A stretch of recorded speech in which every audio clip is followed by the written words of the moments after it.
Hey, it's Joel Pelletier, John Paul Joel, I guess I'm on Facebook, or bassguitarsandchocolate.com, which is what we're here today to talk about.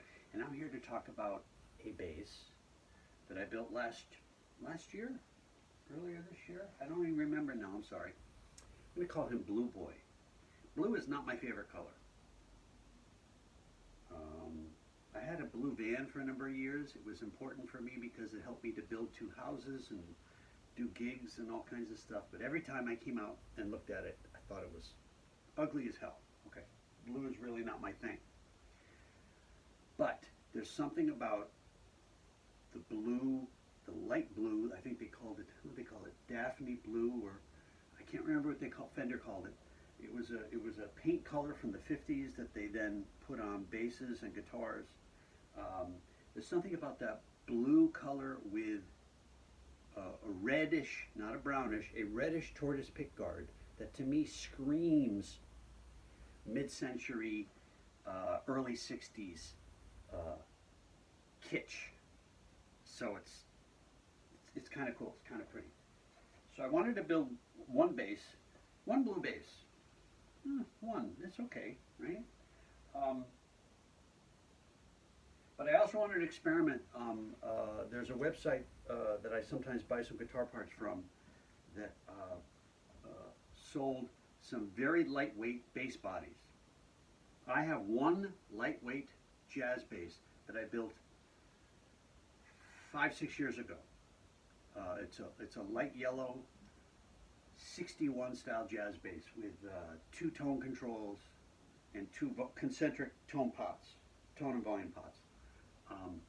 And the body I found on eBay, it was a Japanese, I guess, body, but it was lightweight, but it was already finished. I matched it up with a light neck and very light tuners. And I don't know what pickups I put on it. I think they could be Fender 60s or Custom Shop or whatever. But there's just something about that bass, that the perfect combination of the right frequency that they vibrate at, the body and the neck, that matched really well, that it was resonant, it was full. I have some heavier basses which have a little bit more low end on the E, but it's pretty good. It's actually very nice, and it's very fun to play, and I haven't played it in a while, but anyway.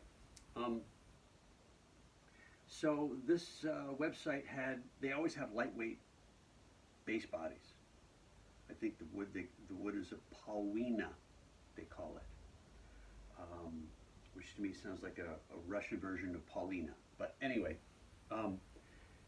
they had a light baby blue bass, jazz bass body. So I thought, let me try that. Let me try making a super, super light jazz bass. Yeah, but something that's very relic, that looks like a 60s, mid-century, like I mentioned. So this is what I built.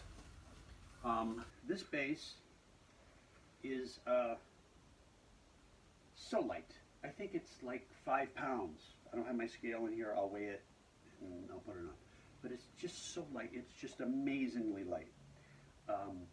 The neck, I don't remember where this neck is from. I think it's just a Chinese jazz neck. It's possible that it's a Mighty Mite, because I'm a big fan of the Mighty Mite necks, but I have to take it apart to find out, and I might actually end up doing that very soon. But I think it's just a Chinese neck, a cheap Chinese neck, like a $50 or $40 neck, that I really worked on a bit. I know I stained it myself based on the finish. It has an amber. Okay, the date on here, 1/21/2019. So I finished this bass in January of 2019. That was the date I put on the back of the neck. You can see that right there. You can see it has the ultralight Hip Shop tuners. Thank you, Hip Shop. Which means that it looks right from this side, but it does not look right on this side, so who cares? And all the hardware I placed in a bath with what is that acid that they use in swimming pools? You float it on top of a glass tray with some of that acid, and then you cover it for a day or so. You don't actually put it in the acid, it's the fumes from the acid that slowly eat away. And a lot of eating away on the hardware on this one. A matter of fact, I think it's a little too much on the control thing, but there you go. And the pick guard is a very, like I said, reddish,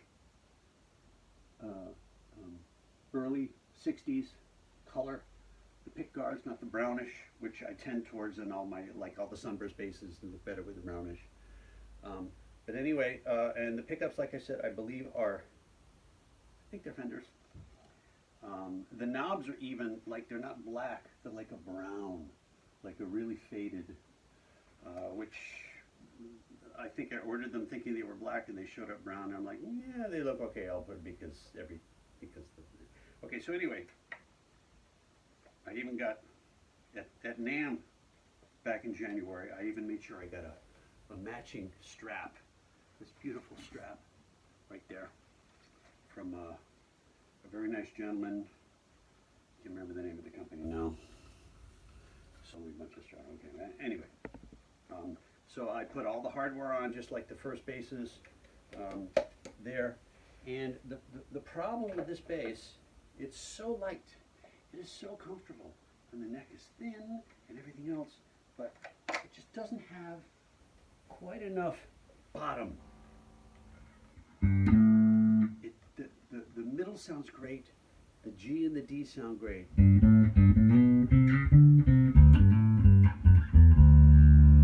isn't even in the tone. This is tone up halfway, passive. I found that with headphones and practicing or whatever, it's an awesome Getty bass, as a matter of fact, with that. Actually, it's almost a little too low. But the problem, when you get to the bottom, it doesn't have that real bottom. And this is the amp basically flat. To compare, let's compare with my number one Sunburst right now. This has an ash body. It's still not super heavy. It probably weighs an 8-pound range, this bass. But with everything flat, oh my God, world of difference.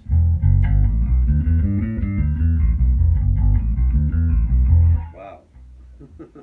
Oh, no wonder this is my number one bass.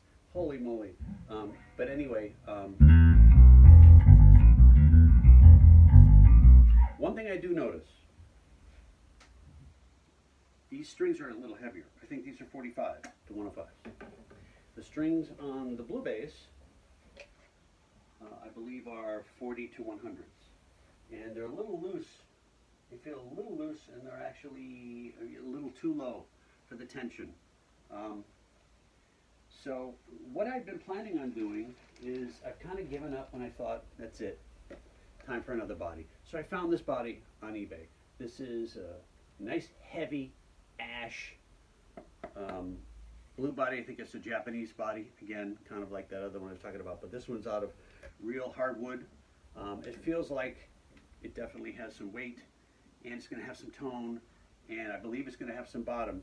This whole thing was like $100 or $110, and it came with pickups and bridge and electronics. I'm going to get rid of all of those and use these. But I thought the first thing I would do was slap that neck on this just to see how it sounds. Or maybe have another neck I can slap on it first, just so I don't have to mess with that. And then assuming that it was like, well, that definitely has more bottom to it, even with crappy pickups or whatever's on here, I would just swap out all the hardware and the electronics, and then age this body. Maybe not quite as much as that one, but definitely take the finish off of it, take the shine off of it anyway, so that it was like a 60s, an old bass that's been sitting around and played for years and years. There's just something about that feel, that comfort. However, before I ruin this, potentially, I'm going to try changing the strings. In the last couple years, I've started to find a lot of subtle differences in strings that are changing sometimes the way I think about what makes the sound of a bass. Um, I definitely think that putting heavier strings on that could not only improve uh, the tension issue, because heavier strings would mean there'd be slightly more tension for the low strings, slightly more tension on the strings themselves, even at that pitch. It might solve that problem where the bottom just isn't quite there. I have a feeling still won't come close to my number one.